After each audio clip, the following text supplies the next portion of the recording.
नमस्ते दोस्तों, प्रस्तुत है शिवाजी सावंत की प्रसिद्ध उपन्यास छावा का 12वां भाग।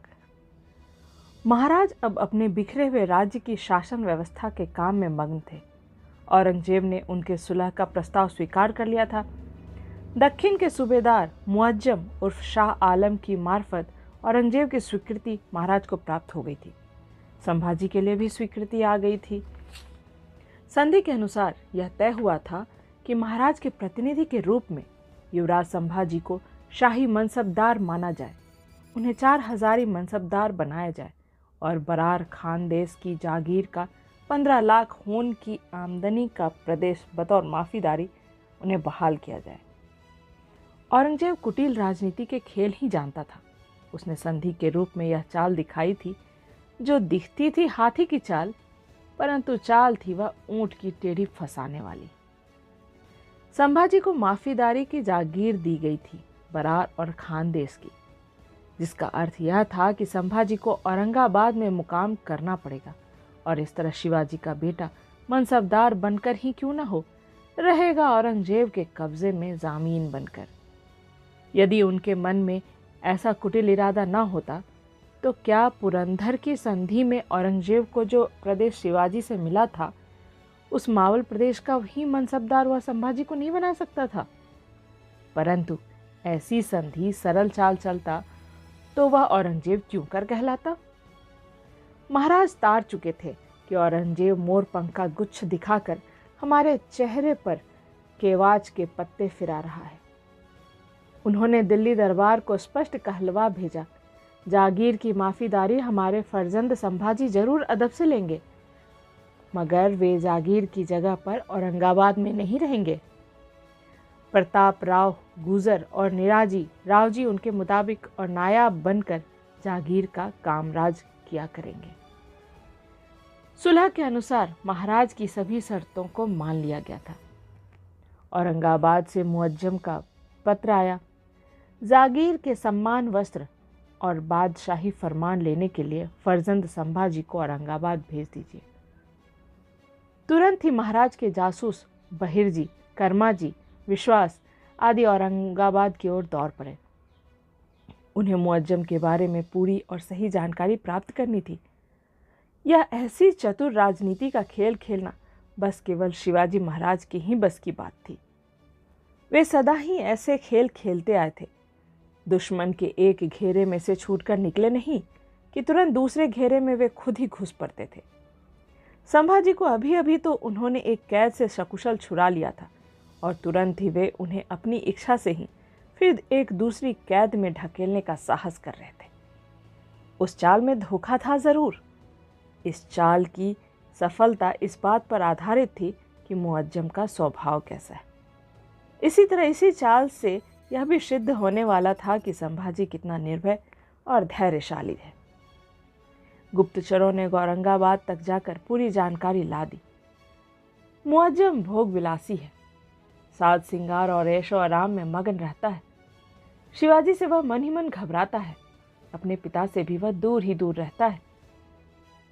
महाराज ने काफी सोच विचार करके संभाजी को औरंगाबाद भेजने का निर्णय कर लिया। उन्हें भरोसा था कि संभाजी दरबार के सारे रीति रिवाजों को निभा सकेंगे। स्वयं वे ही जब औरंगाबाद हो आवेंगे तो औरंगजेब को उन पर पूरा ना सही थोड़ा भरोसा तो होगा ही। इस निश्चित कार्य की पूर्ति का समय तब आया जब दिवाली ऐन सिर पर आ गई थी। राजनीति को तीज त्योहार और भावना से क्या लेना देना। कड़ाके की सर्दी के दिन थे। नरक चतुर्दशी के उषा काल में जिजाऊ और पुतलाबाई ने बालक संभाजी को अभ्यंग स्नाना कराया। मिष्ठान जलपान आदि हुए। सायंकाल के समय दुर्ग की तीनों माचियों पर, कंगूरों पर और ऊपरी कोट में दीपकों की पंक्तियां वायु की लहरों से खेलती हुई जल रही थी। मूल रूप में ही राजगढ़ का आकार ऐसा था मानो पक्षीराज गरुड़ अपने पंखों को फैलाकर उड़ रहा हो। अब दीपकों की पंक्तियों से सुशोभित होकर वह ऐसा दिख रहा था मानो उसने पंखों पर नक्षत्रों का साज चढ़ा लिया। दिवाली के दूसरे दिन सोने की मोहरों से भरे थाल की पूजा हुई। लक्ष्मी पूजा भी की गई। तीसरा दिन था शुद्ध प्रतिपदा परिवा का। उस दिन पत्नी का विशेष महत्व होता है। पुतलाबाई ने भोर से पहले ही येशुबाई को स्नान कराया, आभूषण वस्त्र आदि से श्रृंगार किया और फिर पुतलाबाई उन्हें जीजाऊ के महल में ले आई। महल के बीच शालिग्रामी रंग का चंदन निर्मित पाट रखा हुआ था। उस पाट के चारों ओर रंगोली के आकर्षक बेलबूटे चित्रित थे।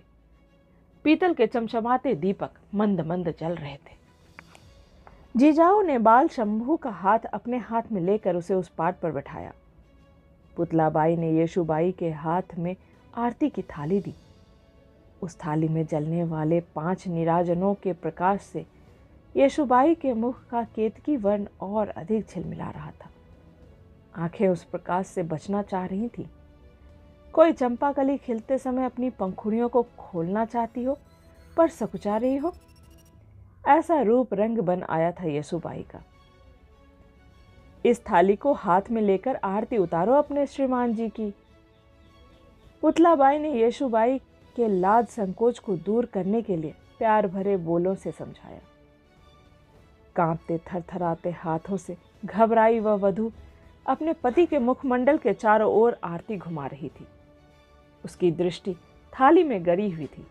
ऐसा लगता था मानो ललाई भरी प्राची दिशा ऊपर उठकर आ रहे सूर्यदेव की आरती उतार रही थी।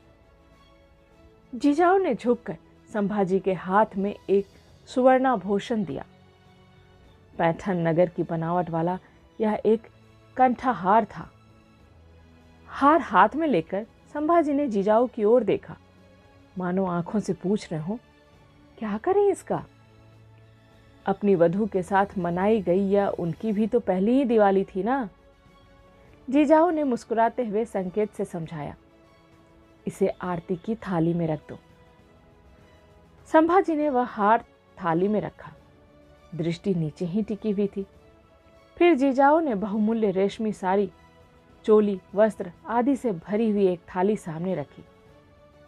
संभाजी ने उसे हाथ से छूकर पास रखे एक पाट पर रख दिया। येसुबाई ने वह आरती नीचे रखी और अपने सुहाग को कुलीन पद्धति से 3 बार नमस्कार किया। राजगढ़ ने आज तक कई परिवार के त्योहार देखे थे, परंतु बाल और बाला द्वारा मनाई गई शुद्ध प्रतिपदा की परिवा आज की पहली ही थी। इसके बाद भैया दूज का दिन आया। सखुबाई, राणूबाई और अंबाबाई, इन तीनों बहनों ने अपने भैया राजा संभाजी की आरती उतारी। आज ही उन्हें औरंगाबाद की ओर प्रस्थान करना था। फिर संभाजी ने दादी माँ जीजाऊ, माता पुतलाबाई और सोयराबाई, धाई माँ धाराऊ आदि से आशीर्वाद पाया। येशुबाई से तो बस इतना ही कह पाए, हम चलते हैं। ऊपरी कोट के मुख्य चौक में प्रतापराव, निराजी, रावजी, सोमनाथ, प्रहलाद, निराजी, आनंदराव आदि श्रेष्ठ जन उपस्थित थे। ये लोग दुर्ग से नीचे उतरने के लिए तैयार खड़े थे। थोड़ी देर बाद जीजाऊ के साथ संभाजी वहां आए। संभाजी के प्रस्थान करने से पूर्व जीजाऊ के चरणों में प्रणाम किया। चिरंजीव हो, कार्य सफल होते ही वापस लौट आना, जीजाऊ ने आशीर्वचन कहे। जो लोग संभाजी के साथ जाने वाले थे, वे लोग महाराज और संभाजी अब संजीवनी माची की ओर जाने लगे। इस माची पर दुर्ग से नीचे उतरने के लिए पालकी तैयार रखी गई थी। सब लोग माची की ओर जाने वाली पहाड़ी सुरंग के द्वार पर आए। रक्षकों ने द्वार का शिला हटाई और महाराज और संभाजी भीतर उतर गए। उनके पीछे प्रतापराव, निराजी पंत, रावजी, आनंदराव, प्रहलाद पंत आदि अधिकारीगण भी सुरंग में उतरे। एक एक सीढ़ी उतरते हुए वे आगे बढ़ रहे थे। भीतर के प्रहरी इन श्रेष्ठ जनों को मुजरे कर रहे थे। सुरंग में मशालों की धूसर मंद प्रकाश फैला हुआ था। महाराज अपनी हथेली युवराज संभाजी के कंधे पर रखे उतर रहे थे। अचानक चलते चलते महाराज के मन में न जाने क्या विचार आया कि वे एक सीढ़ी पर रुक गए। पीछे के लोग अपने आप ही रुक गए। तुम्हें याद है वेरुल की कैलाश गुफा की? महाराज ने पूछा। जी हाँ, अच्छी तरह याद है। दोनों की आवाज़ों की प्रतिध्वनि सुरंग में गूंजी। उन पत्थरों के शिल्प में तुम्हें कौन सा दृश्य मोहक प्रतीत हुआ? कैलाश पर्वत को उठाने के लिए थका मांदा रावण? आश्चर्य से भौहें चढ़ाकर महाराज ने संभाजी की ओर देखा। इतना बलशाली था रावण, परंतु कैलाश पर्वत को उठा नहीं पाया। शांत वाणी से संभाजी ने उत्तर दिया। उत्तर सुनकर महाराज की छाती फूल उठी।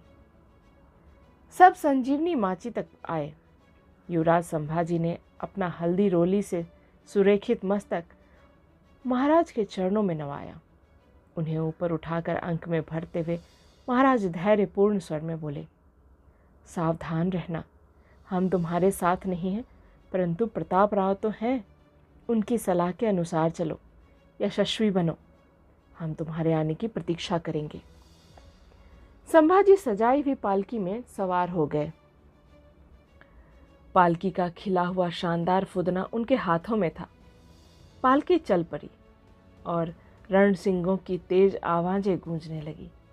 पालकी के साथ आफताबधारी सेवक, चौबदार, झंडा बरदार भी चल रहे थे। पालकी किले के पाली दरवाजे से आगे निकली।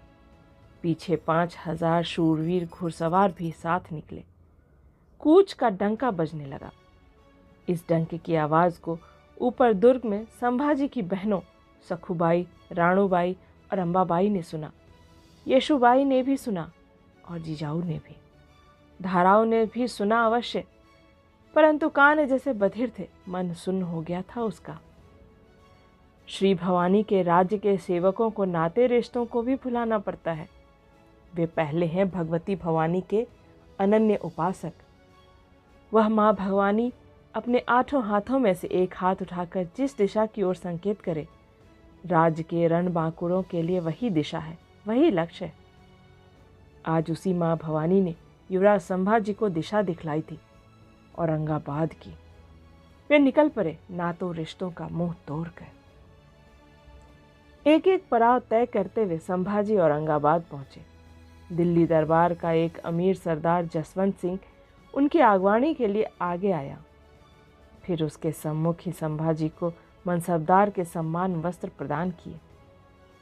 युवराज संभाजी भी ने उसे नजराना पेश किया। औरंगाबाद के शाही महल में संभाजी अपने सहायक प्रताप राव, निराजी पंत राव जी आदि के साथ गए और वहां शाह आलम से उनकी भेंट हुई। शहजादे का रंग तांबे का सा, परंतु गोरा था। वह संभाजी से मिलकर बहुत खुश हुआ। होठों ही में बुदबुदा कर बोला, माशाअल्लाह, क्या सूरत है। उसने युवराज संभाजी को पूरे सम्मान सहित एक झूलदार हाथी और रत्न जटित तलवार भेंट दी। संभाजी ने भी उसे नजराना पेश किया। एक शानदार भव्य बैठक में शाह आलम ने संभाजी को अपने पास ही बिठा लिया। स्वयं जसवंत सिंह को भी ऐसा सम्मान कभी न मिला था। वह हाथ बांधे सामने खड़ा था। शहजादे ने फिर संभाजी से उनकी लंबी यात्रा के विषय में पूछताछ की। महाराज के स्वास्थ्य के कुशल क्षेम के बारे में भी उसने जानना चाहा। फिर अचानक उसका ध्यान संभाजी के गले में पड़ी हुई कौड़ियों की माला की ओर गया। संभाजी के इस निराले रूप को देखकर वह सोच में खो गया। हमने भी बचपन से आज तक बहुत सी मुहिमें की, शिकार खेले, मगर इस छोटी सी उम्र में जितनी बेखौफी है वह क्या अपने में कभी थी। अब रुखसती का वक्त आया। शाही महल के अत्तार ने इत्रदानी में से काबुली इत्र के फाहे बड़े अदब से झुककर शहजादे और संभाजी के हाथों पर लगाए। एक खिदमतगार सुनहरे नक्काशीदार तबक में बड़े बड़े गुलाबों का एक गुच्छा लिए बैठक के सामने हाजिर हुआ। तबक में रखा गुलाब का गुच्छा हाथ में लेकर पहले शहजादे ने उसे देखा। संभाजी के हाथ में देते समय उसके मुंह से बोल फूट पड़े, लीजिए राजा साहब, गुलाब भी क्या ही खूबसूरत फूल है। एक दिन युवराज संभाजी अपने सहायकों सहित कृष्णेश्वर के ज्योतिर्लिंग के दर्शनों के लिए गए। उनके निकट ही वेरूल की गुफाएं हैं। बहुत दिनों से उनकी इच्छा थी कि गुफाएं देखें, अतः वे वहां भी हो आए। मराठा सेना की छावनी औरंगाबाद के दक्षिण नगर द्वार के पास थी। शामियाने खेमे लगाए गए थे। संभाजी प्रताप राव के साथ शहर का चक्कर लगाते थे। उन्होंने पाया कि मुगलों की दक्षिण की यह राजधानी सुंदर है, लुभावनी है।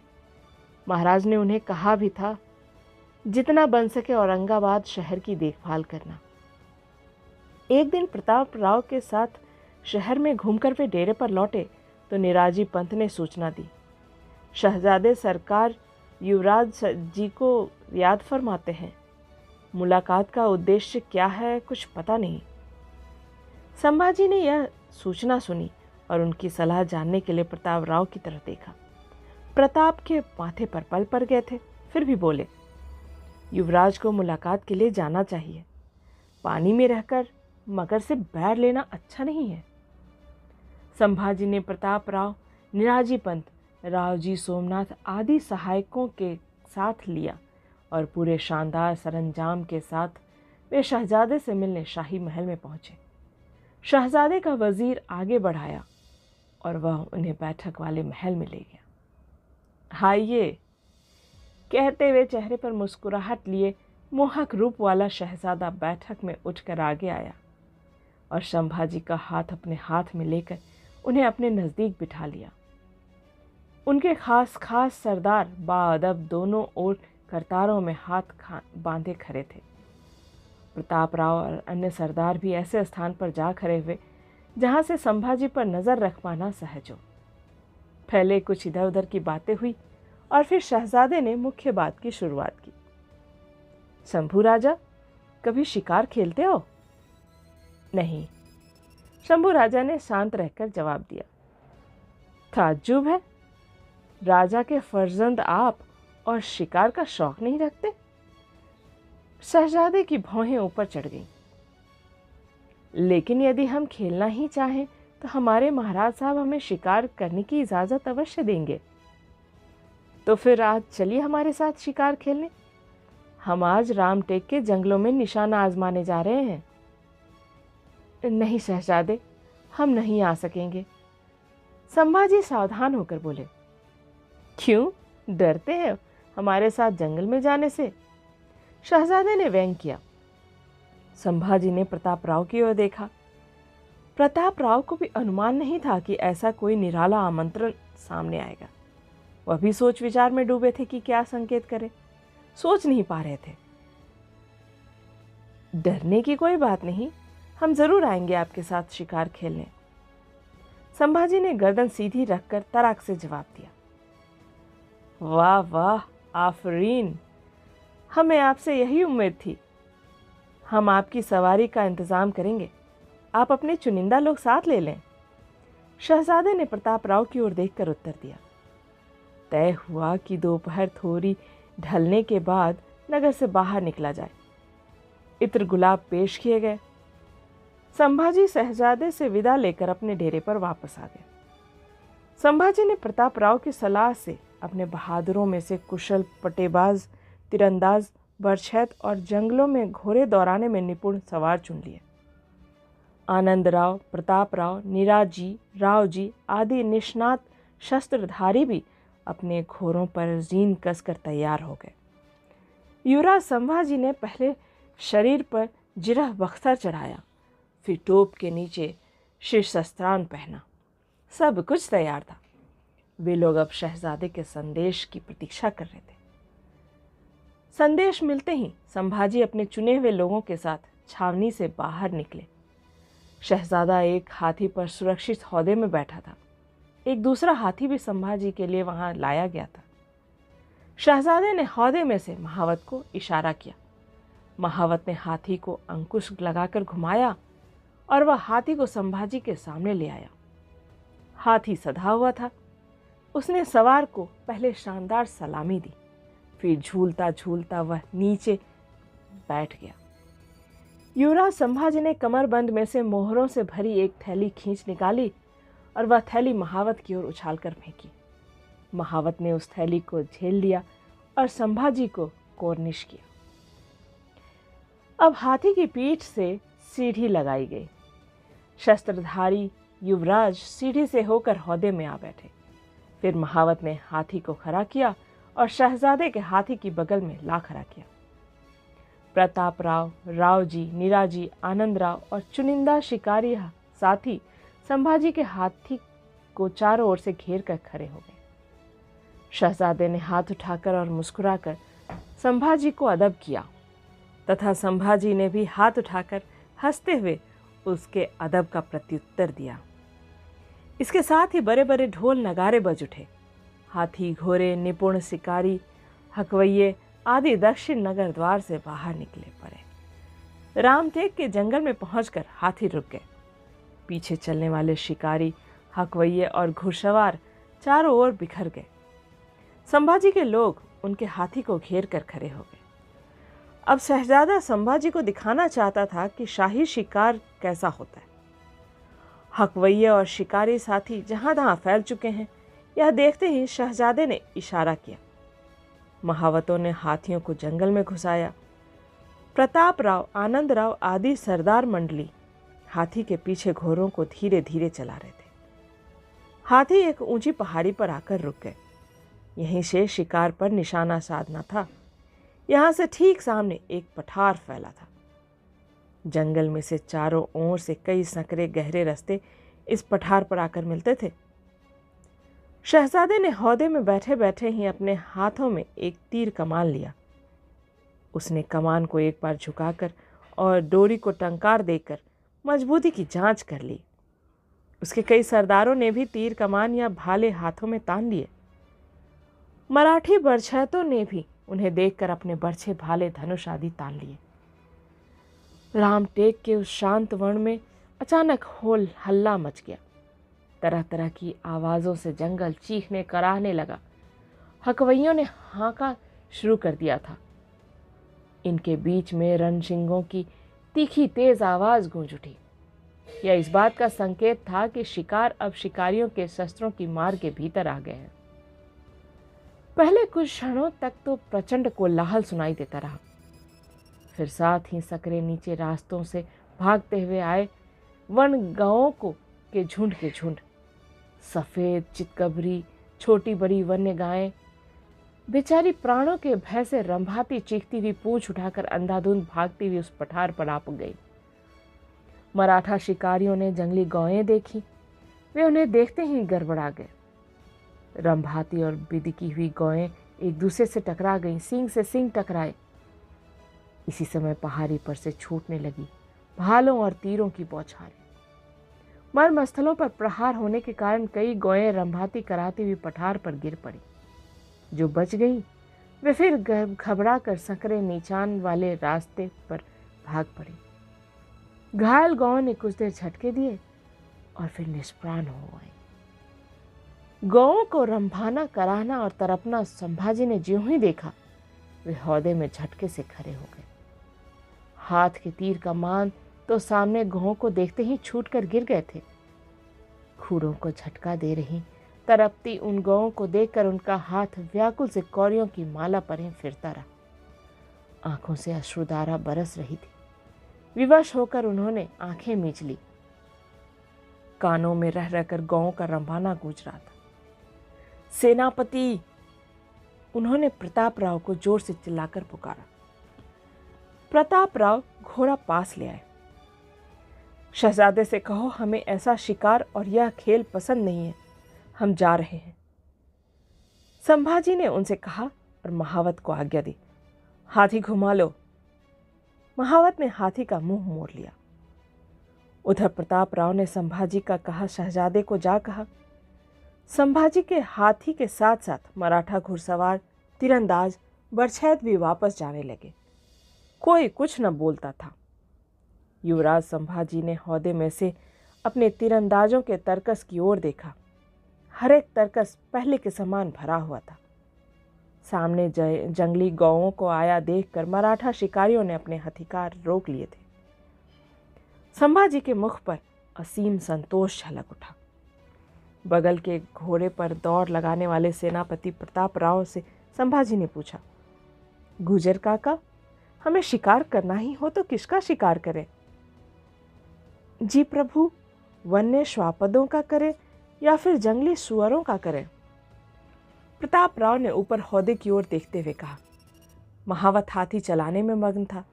उसे क्या पता था उसके हाथी पर भी इस समय मावल खंड का एक सिंह बैठा है, जिसने इरादा किया है कि शिकार करेगा तो केवल जंगली सुअरों का। धन्यवाद।